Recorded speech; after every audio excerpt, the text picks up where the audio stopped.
Hi everyone. Today we have Doug, and I call him Doug Money, which is Doug Wiley, correct? Willie, that's correct, Big Lou. Thanks. Perfect. And today he's going to be speaking to us and about financing, all about financing. Doug, first and foremost, thank you for taking the time to be with us this morning to speak about financing. I know you have a very busy schedule, and we really appreciate you taking out your time to be with us today. Um, My pleasure, and thank you so much, Lou. I appreciate it. so, if you like, if you can introduce yourself to us, just right quick, how long you've been in the industry, experience, and we're here for you to give us knowledge. Absolutely. Well, I got into the business in 1993, Wow. 32 years ago. Absolutely. Some that are watching At that time, born at that time. what's that? Some that are watching probably weren't born in that time. That's right. It was the first refinance boom, and people were lining up around the block to refinance their rate into 8.5%. So things have changed quite a bit since then. I started out as a loan officer, President's Club winner for the first 5 years. I went into management for, man, 20 some years. I was a branch manager, a area manager, and a regional manager. And recently, I really wanted to get back into originating more. So I, in March, decided to start working for Sunflower Bank as a producing branch manager. So I'm doing loans as well as managing a team of 5 loan officers. Just getting up and going. A little bit about Sunflower, real quick, is if you remember back in grade school, learning about the grain elevator and the gentleman that invented the grain elevator, which really changed farming as we know it. And the gentleman 150 years ago decided to start a bank to lend to other farmers. And that's evolved over the 150 years to where we are now, Sunflower Bank. We're a full-fledged bank. We do Fannie Mae, Freddie Mac products, conforming loans, conventional loans. We also do portfolio jumbo loans. We have a professional loan. We FHA, VA, and we also have quite a few specialized niche products as well. So we're here to serve everyone, and we do everything. Now, Suntrust, is that here locally in Texas, or all? Yes, we do have 5 branches locally here in, I think 6 branches actually in Texas. In Houston, we've got a professional banking, business banking.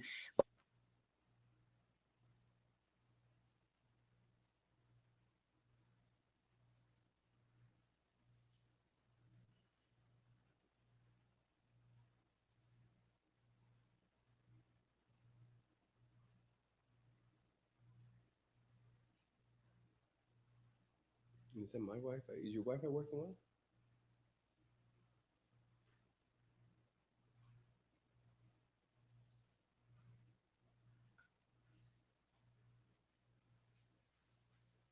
So we do have bank branches in Texas. We have 6 of them. In Houston, we've got a business banking center over on Buffalo Speedway and Kirby. And in Sugarland, we have a full service bank. We've got some banks in Crockett. We have them in Rosenberg. So just throughout 7 states, we have bank branches. We can lend in 44 states. And that's, we're here in Houston, full service and ready to do loans and banking. Awesome, awesome. Well, thank you for the intro. And I know we had a very interesting conversation last time we had lunch, and you had recently just helped me out with a closing. What was that, about a month ago? Yes, sir. About a month ago. But it intrigued a conversation we had over lunch, and really it's something about what we're doing today. So for those that don't know, we're in the Houston area. We're currently I am a real estate broker, Big Lou Real Estate, but we also do development. That's what our biggest forte, and that's something that you kind of planted to me, and that's where kind of led to this conversation, where we mentioned about financing for duplexes and how it differs from owner financing and then actually living, actually occupying. Um, Hmm. so a lot of people actually had that curiosity, and they asked me a question. They ask me the question all the time, but No reality. I mean, I was in the banking industry for a very long time, but I was never a loan officer, so I can kind of guide them a certain way. But I would like it to come from an expertise, right? What Sure. what difference? How does it work?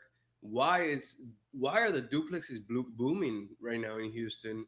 And why is it everybody wants one? Um, Instead of single family. I know single families are still doing quite well, but not as well as duplexes here in the city of Houston, Texas. So will you kind of touch on that for us? I know we had a conversation over that in lunch. Yes, absolutely. Well, the duplexes are a great option today because they're not your father's duplex from, 30, 40 years ago. These are unbelievable, beautiful properties. They're well built. They offer privacy. Some even, are separate but on the same property. So a duplex is a great way to go, especially as you're starting out.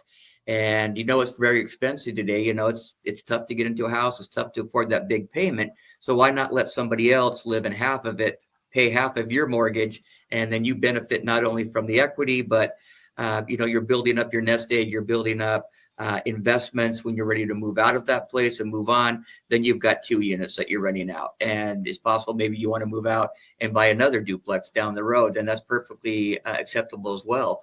Also, in the areas, Lou, that you're building in, most of those are in a Community Reinvestment Act area.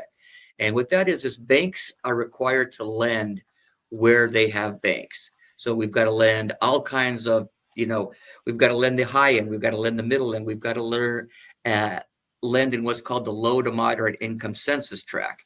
And at first, people may hear this and think, "Oh, that's not going to be a great area," but that's nothing could be further from the truth, especially in Houston. In Houston, we've got all these up and coming markets on the east side.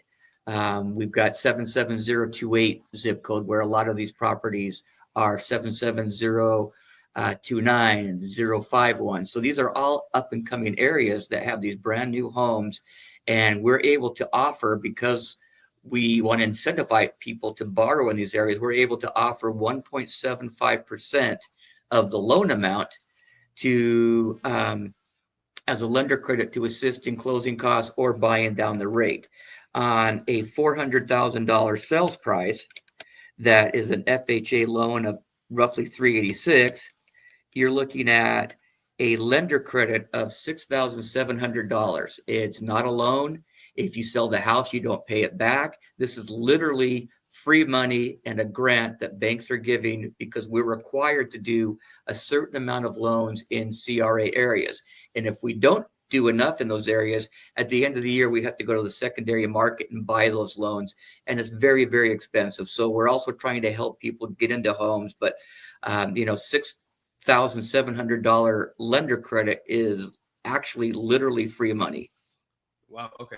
So I'm glad you mentioned that because there has been scenarios where I sold a house, or some of my colleagues have sold a house, and they had to pay that grant that was allegedly free, what they thought, but in this case, it's completely free, no Right. hidden. Okay, that's great. Most down payment assistance programs from the county or from the state, they have what's called a second or a silent second mortgage. So they'll give you a mortgage, but if you sell within 3 or 5 years, you've got to pay that money back. And so, that puts a little bit of a stress. Maybe something happens, you have to sell. Well, you don't want to have to pay back, $10,000 that you were given, where this is just free. You could sell 6 months down the road, you could sell 3 months after you close, you could sell, you don't pay the money back. It's literally free money. It also is for refinances, and we're a little bit different. Most places is only for owner occupied, but we will give this whether it's a owner occupied primary residence, whether it's an investment, whether it's a second home, you can qualify for that 1.75. Also, a lot of places with the down payment assistance programs, you can only make up to a certain amount of money. With this program, there's no income limitations. You could conceivably make $1 million a year, and you're still going to qualify to get this 1.75% lending credit. Oh wow, that's amazing. Yeah, because I've Absolutely. heard of credit limits in certain areas. Now, I do want to touch on two things now that you just mentioned. One, the difference between owner occupied and non-owner occupied. That's one. But before then, can you explain to those that are not familiar with an FHA loan how they can actually utilize it for multifamily property? Because I try to explain to some of my friends, but sometimes they don't believe me. They're like, "That can't be it. That's too easy to be true." But I know, for examples in the past, in some areas that we have sold, we have gotten a particular client that was approved for, let's say, 350,000, and that was because of his debt to ratio income and whatnot. So the cousin was actually going to rent the other duplex, which was about $2,000, which it was 2 units in this particular duplex. Well, yeah, duplex, right? Not a Mhm. fourplex. And we already had a contract. The lender was able to utilize that contract for their DTI, and we were ever actually easily get them approved for 400,000. How does that work? Can you kind of give me the ins and that on the lender side? Yeah, absolutely. Well, owner occupied obviously is self-explanatory. You live in the house. If it's a duplex, people may think, well, I'm going to live in one half, but then it makes it an investment on the other half. We look at that whether it's one unit or 4 units. If you're occupying one of those units, that is considered owner occupied.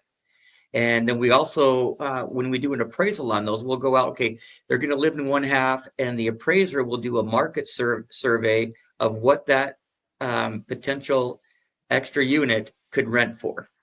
You don't have to, and we can use that as income. So even though it may not be rented, the Okay. appraiser comes back and says, "Hey, in this area, the rents go for 1,800 for 2,000. We'll count that as income, and you'll be able to qualify for more." And FHA also is a, government-backed program, and so the qualifying guidelines are much easier. FICO scores don't have to be as much, and the debt to income, instead of maybe maxing out at 43%, is able, I've seen them as high as 50%, depending, on the borrower's credit. You may be able to qualify for more than what you normally would, say on, you've heard the Fannie Mae and the Freddie Mac programs. Those are a little bit stricter on their qualifications, around the 43%. Oh wow. Okay, so that's amazing. So technically, that person didn't have to have the other unit rented. They could have just gone out by a appraisal and done a second. Is it a second appraisal they do in the same appraisal? No, it's part of the appraisal. So they'll do the appraisal and look at it, but then they'll say, okay, here's what the market rent is in this area, and we will give them credit for that amount. Oh, okay, great. Okay, awesome. Yeah, So it's a great deal. It's a great way, again, for anybody, not just young people trying to start out, but anybody that's maybe looking to downsize. Maybe someone that's looking to, hey, I want to get into investing, but I don't have 20% to put down. So instead, I'm going to buy a duplex and live in one unit. And then again, maybe a year down the road, you decide you want to get another duplex and live in that one. And that's how you build up your portfolio. wow, that's amazing. Question: does this apply for the? Is it 2 5 year where they can get capital gains free in the Yes. check? Okay. Yes, it should. And again, I'm not a tax attorney, but my understanding is, as long as you sold house A and you're moving into house B, it's maybe a bigger one, more expensive, then you don't have to pay taxes on that. Is it after 2 years or 5 years? Lou, I'd have to check on that. I'm not sure, to tell you the truth. Yeah, okay. I believe it's 2 years, but again, things change all the time, so I'll have to double check that. But I believe it is 2 years. Okay. Yeah, from my understanding, I thought it was 2 years. Now, you mentioned something really interesting, that it doesn't have to mean that there is their primary home for them to actually occupy. It can be an unoccupied. How difficult is it if I have my own home now to get another loan for this particular investment? Do I have to bring the 20% down, or is there something else I had to do? Because I know Yeah, the you do have some options for a 10% down investment property. The rates, of course, are going to be much higher than the 5.625 you can get with an FHA loan right now. You're probably looking more at 7.25%, but 20% down is kind of the standard if you want to just buy the property as an investment property. got it. And what was that percentage we have right now? Five what? A 5.625 If it qualifies for the LMI grant of 1.75, you're looking at a rate of 5.625 with no additional discount points, which a discount point is nothing more than 1% of the loan amount. And most lenders will charge you a one discount point. We don't charge that up front. And if you get the 1.75 for free, then we are paying the discount points, you are not. And that gets you down to a 5.625 interest rate today with a FICO score, estimated credit score of 760, which is, kind of in the upper end, but not all the way A plus.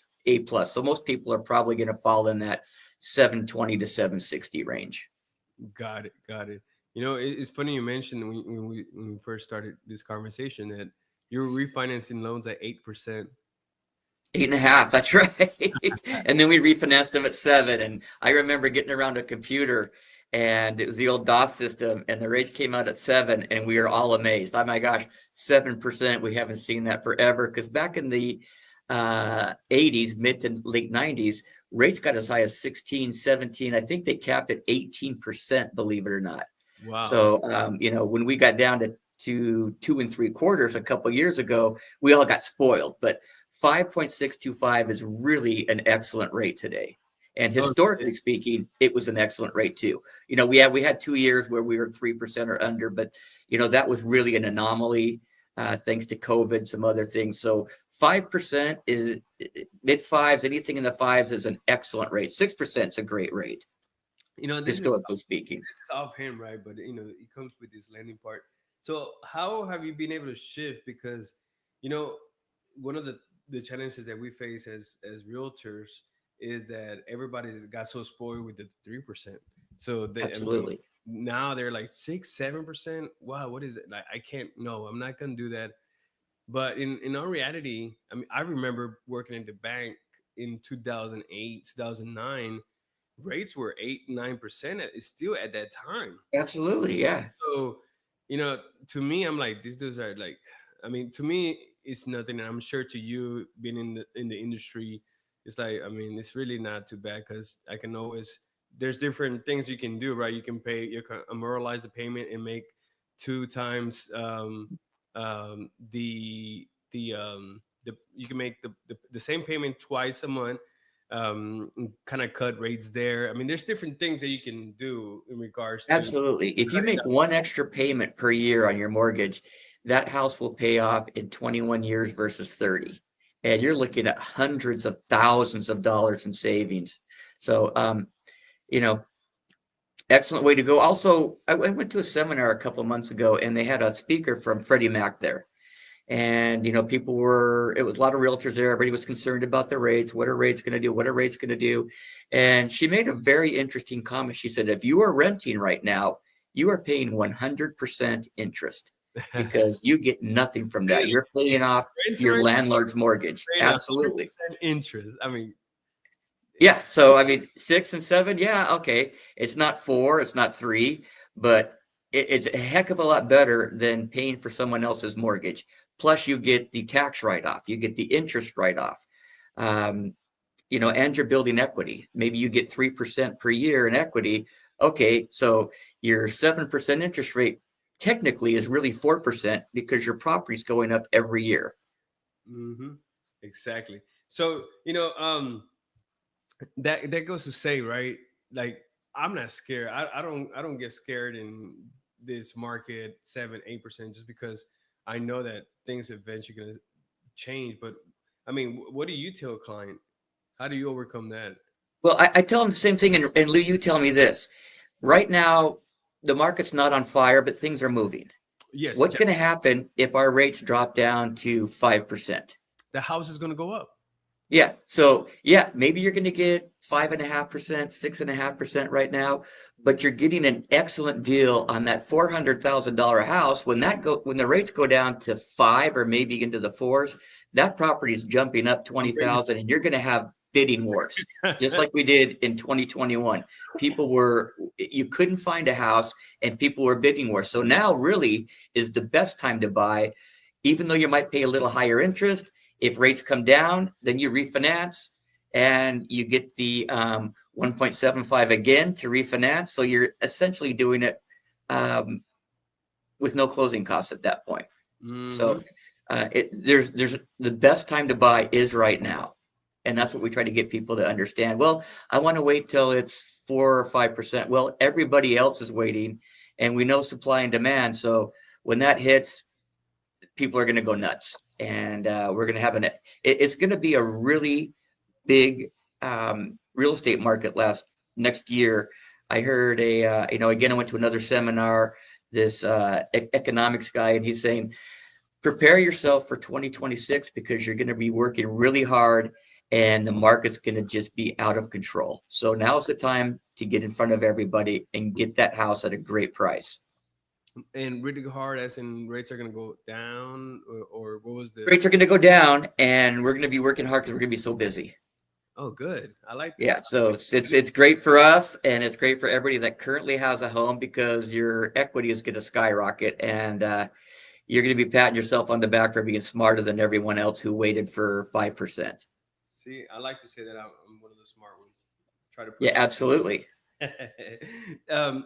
Doug, one of the things that one of the common mistake people make when acquiring any type of multifamily that you've seen that you can suggest, because a lot of the viewers are watching now, they really are investors or they're first time investors or they want to get into investing, but I always address the good things, but what are the challenges that you may see that may come to purchasing or throughout the process of buying a duplex that they may encounter? Well, I think some of the maybe misconceptions is, hey, I don't want to share a wall because it's really loud. Well, if you're in an apartment right now, you know what it's like. I live in a townhouse and I have a whopping like 2 feet away from my neighbor, so it's not connected. But there's 6 houses on one lot, and especially in this area, if you like city dwelling, which I love, Lou's are in there. It's just an excellent place to be. And if you look at what's happened with the East Side, and just in the last, what, 5, 6 years, Edo has exploded, and a lot of these areas are up and coming. And what's really cool is with your properties, they're new construction. So usually you buy a duplex, maybe it's 20, 30 years old. You're going to spend a lot of money on maintenance and trying to get that thing up. Here, you're moving into a house, it's turnkey, there's no issues with it. You've got a warranty, you've got the updated energy conservation, you've got the updated appliances, all that stuff that you're not going to have to worry about things for the first 5, 10 years. Most definitely, most definitely. So, in our reality, you don't in the financing part, you don't really see any. I mean, it's practically easier for you to finance a single It is. a It duplex. is because you've got someone else paying part of your payment. Mm. And that's what they call hack, right? What do they call it nowadays? House hacking. How's that? I guess it is. Yeah. I think that's what the new age call it, house But hack. I mean, it's if I weren't in a house right now, just looking at these new duplexes the last couple of years, that's what I would be looking at. Because I've got about another 10 years. I'm old, but I want to work at least another 10 years because I enjoy it so much. And what else am I going to do? Sit home and watch TV.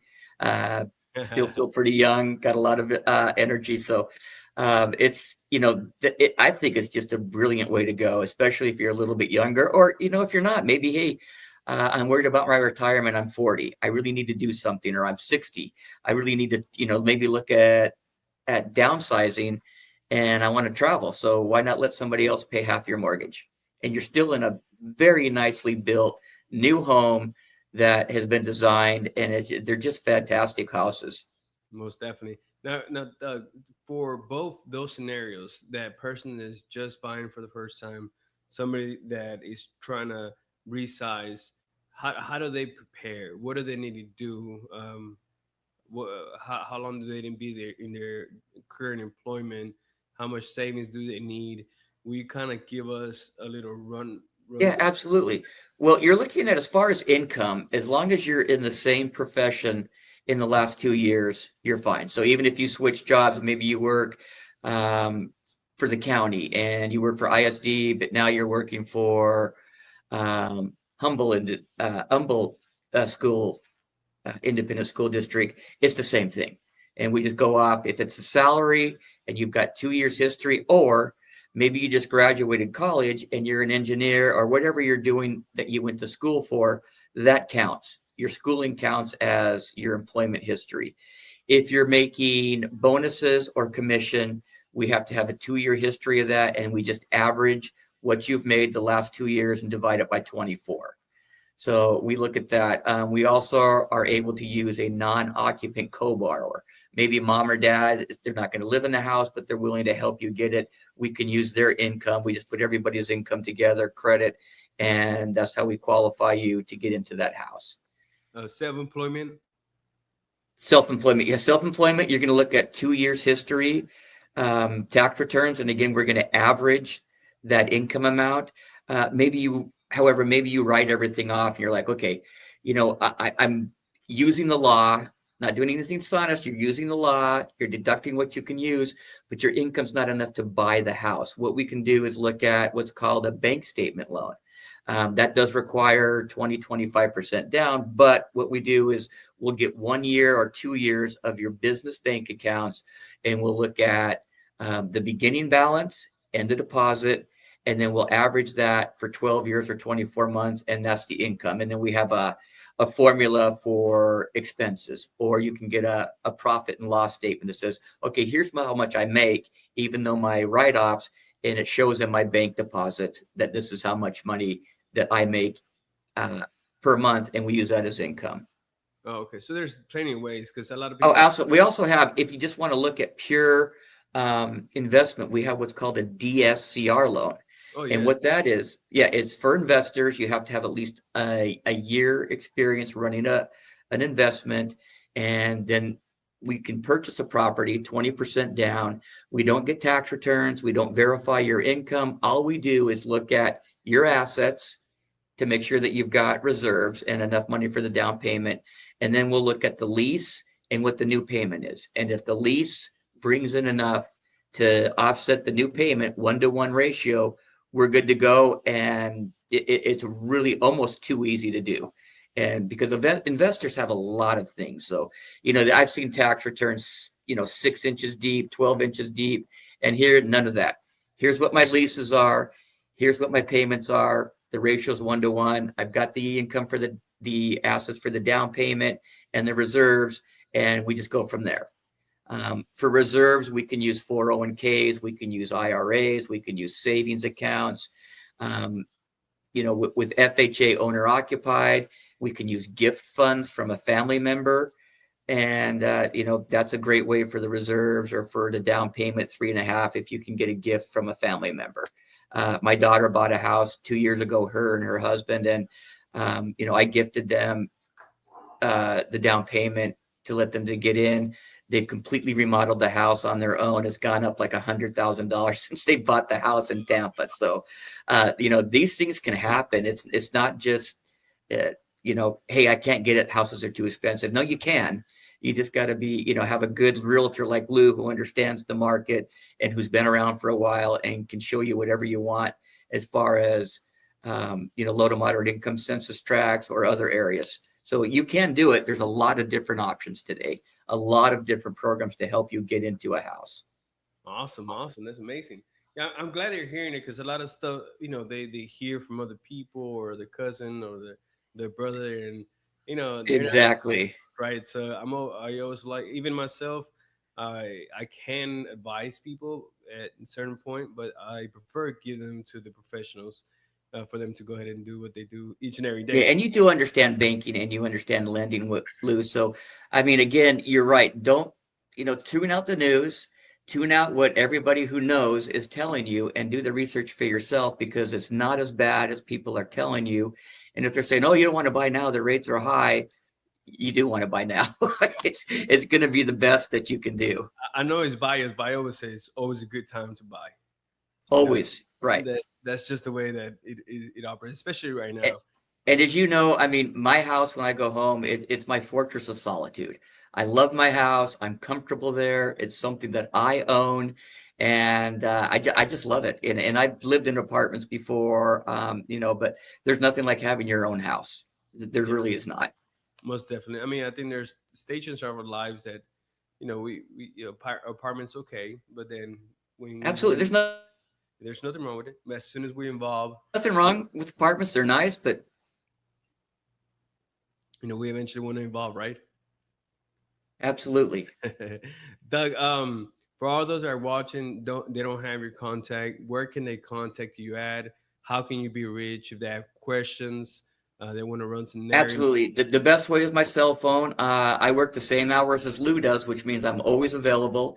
It's 281 381 1450. We can look at doing a pre-approval. There's no cost to do that. We eat the credit report. If you decide not to use us, hey, best of luck to you. If you think you found a better deal, I'll take a look at that and I'll be 100% honest. Hey, I can't match that. That's an excellent deal. Or, hey, here's what I can do. I've got the 1.75. I also, if it's a competitive situation, I can go to my supervisor and I can get a pricing exception. Just like, you go into Best Buy, hey, I can pick up this TV at Walmart for 1,200. Yours is listed at 15. Okay, well, we'll match that. We always try to price the best we can, but everybody prices their rates daily. Everybody has the same rates. We all get our rates for the majority of the time from Fannie Mae and Freddie Mac. It comes down to what does the bank charge you in lender fees, and then what do they charge you to get the rate you want? And that's where the most important. So people call and say, hey, what's your rate? That's really the worst question you can tell somebody, because they go, hey, my rate's 4%. Well, what they're not telling you is that costs 12 points or 12% of your loan amount. So you really want to look at, your lending estimate. What is the lender fees? What's the rate? And then what are the points that they're charging me to get that rate? That's a great point you bring. I actually had a scenario that way that, you know, they were getting at 6%, but they were charging about $12,000 to get Oh there. yeah, and if you look at, and what I always tell people, should I buy points? I'm not a big fan of buying points, because let's say you pay 2 points, you save $50 a month in your payment, but it costs you $8,000 up front. So with that $50 per month, how long is it going to take you to recoup that $8,000? Which in 5 or 7 years, 8,000 is not what it was when you bought it. So that's what I always try to get to somebody. If someone's else going to pay the points, I'm going to pay a 1.75% of your points. Take that all day long. But really sit and think about paying points to get the rate down, because it might not save you as much. And the break even is going to be so much harder to do. What else could you do with that 8,000 if you put it in the market? If you put 8,000 in the market 8 years ago, Lou, what's that going to be today? We're at an all-time high. Yeah. So, those are just things to look at. But there are some lenders that want to make the rate look so good that they're really not telling you the whole story until you see at the end. Or they may uh, not estimate they may lowball your estimates for taxes and insurance.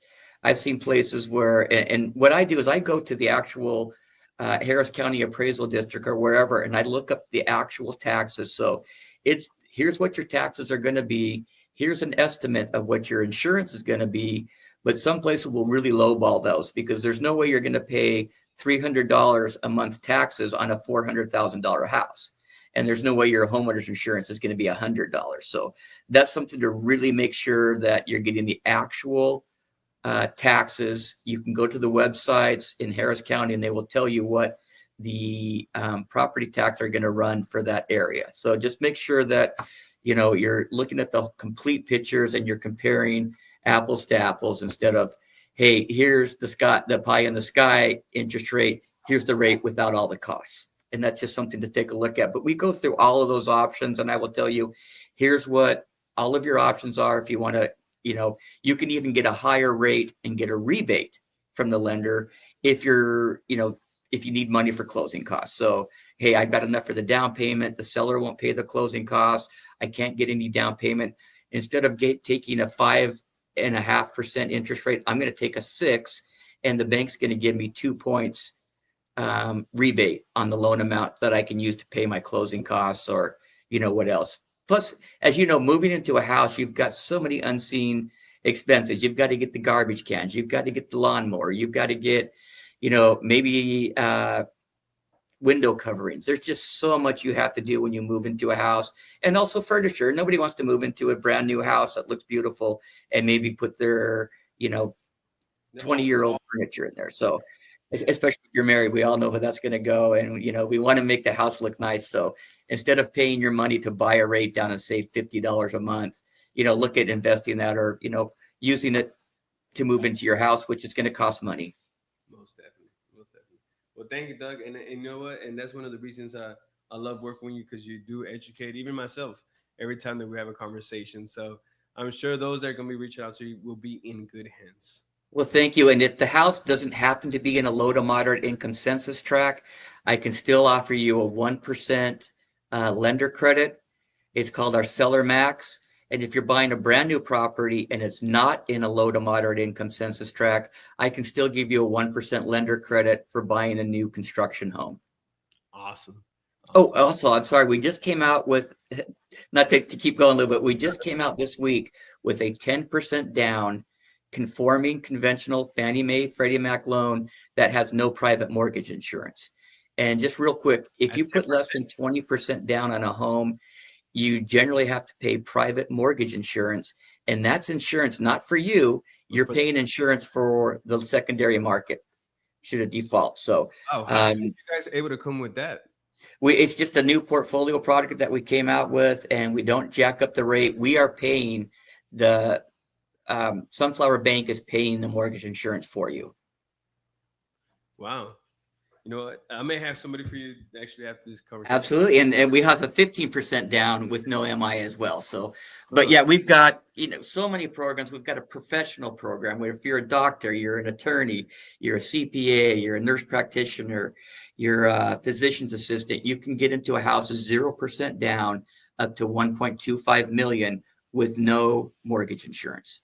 Wow. So it's, again, a lot of opportunities out there. A lot of banks are slow right now. So we're trying to come up with anything we can to get people into homes and to continue doing business. Awesome. I think we may have some deals lined up. Absolutely. Thank you so much. Well, thank you for joining us, Doug. And I'm sure we need to have one of these other conversations, because there's people out there that don't know what PMI is. So, absolutely. There's and the jargon can be overwhelming. Points, private PMI, points, all the, that's DTI. Well, what's DTI? All those things. There's probably people here and they're like, what's DTI? Yeah, debt to income ratio. And that's something that sometimes I forget that, because it's such, all the acronyms we have is crazy. Maybe we just need to have a conversation about acronyms, because there's so many out there, but they're important and people absolutely don't know, so, and maybe tips of how to go ahead and shorten those years in our loans as well. Yeah, and call me if you just want to talk. How do I improve my credit? I mean, it's not as hard as you think to go from a 630 to a 730. It's people. Again, it's just education and not knowing. But there are ways to do that. Like, don't close out your credit cards. People make that mistake, and it hurts your credit. But again, don't get me sidetracked. But I will. Just give me a call anytime. We can just talk and do a lending 101 if you want. No obligation, no cost. Thank you, Doug. We appreciate it. We'll be in touch. Awesome. Thanks so much, Lou. Have a great day, everybody. You too. Thank you. You're welcome.